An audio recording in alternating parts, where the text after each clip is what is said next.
તો આપણે હવે ત્રિઘાત સમીકરણ માટે હવે વાત કરીએ કે ત્રિઘાત સમીકરણ કોને કહેવાય અથવા ત્રિઘાત બહુપદી.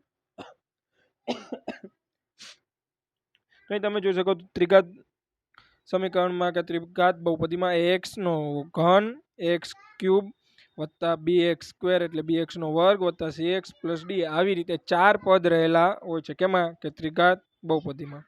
ઓકે, હવે ત્રિઘાત બહુપદીમાં એવી રીતે જ મળે કે શૂન્યના સરવાળા અને શૂન્યના ગુણાકાર, પણ એક આ વધારાનું પદ ઉમેરાતું હોય છે. કયું પદ? ક્યાં?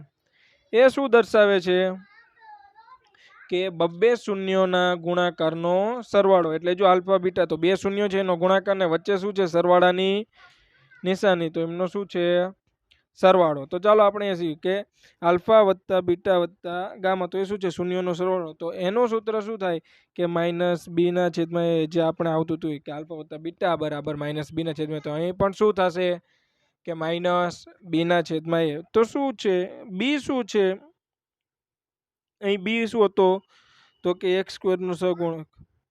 તો અહીંયા શું છે એક્સ સ્ક્વેરનો સહગુણક છેદમાં એ શું છે એક્સ ઘનનો સહગુણક. તો એક્સ ઘનનો સહગુણક.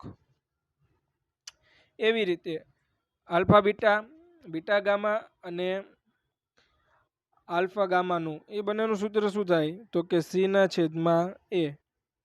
હવે સી શું છે તો અહીં તમે જોઈ શકો છો સી શું છે એક્સ નો સહગુણક છે. તો તમે વાત કરો કે એક્સ નો સહગુણક છેદમાં એ શું હતો તો કે એક્સ ઘનનો સહગુણક. તો એક્સ ઘનનો સહગુણક. એવી રીતે ફરીથી પાછું સૂત્ર આવશે કે આલ્ફા બીટા ગામા. તો આને શું કહેવાય શૂન્યનો ગુણાકાર. તો એનું શું થશે ડી ના છેદમાં. અહીં વધારાનો શું ડી, પણ જો અહીં શું થશે માઇનસ. જો માઇનસ પ્લસ માઇનસ એવી રીતે સિરીઝ ચાલી જાય છે. બરોબર, આ યાદ રાખવાની ટેકનિક. શૂન્યનો સરવાળો શું આવે માઇનસ ને શૂન્યનો ગુણાકાર એ માઇનસમાં. બબ્બે શૂન્યનો ગુણાકારનો સરવાળો શું થશે પ્લસમાં થશે. હવે ડી શું હતો અચળ સંખ્યા.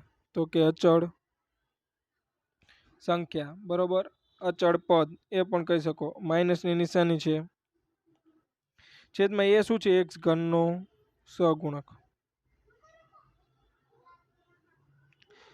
આનો એક જ દાખલો જે તમારી બુકમાં આપ્યો છે. બાકી શું થાય કે તમે આગળ 9મા ધોરણમાં ભણી ગયા, 8મા ધોરણમાં પણ ભણી ગયા ભાગ પાડતા, પણ 9મા ધોરણમાં ખાસ આવતું હતું કે ત્રિઘાત બહુપદીના ભાગ પાડો, અને જેમાં તમે પણ તમારે એક જ આવતું હતું કે એક્સ પ્લસ કોમન કાઢ, એક્સ પ્લસ 1 અને એક્સ માઇનસ 1 આ બે જ કોમન કાઢવાના થતા, એટલે તમારા માટે સરળ બની રહેતું.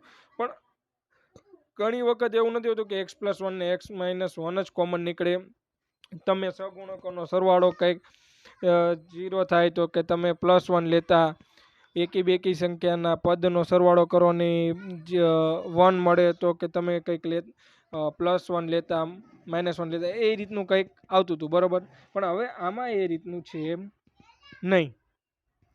અહીં તમારે એક જ ઉદાહરણ આપ્યું છે એટલે પૂછાય તો એના ચાન્સીસ વધી જાય કે બેઠું એ એક જ પૂછી શકે. વધારે કોઈ સ્વાધ્યાયમાં પણ નથી. નવા સિલેબસમાં, જૂના સિલેબસમાં આ બધી નવી બુક છે. જૂનામાં તો ઘણું આવતું હતું પણ આમાં હવે છે નહીં. તો તમારે નિશ્ચિંત થઈને એ તમે આ દાખલો ગણી શકશો.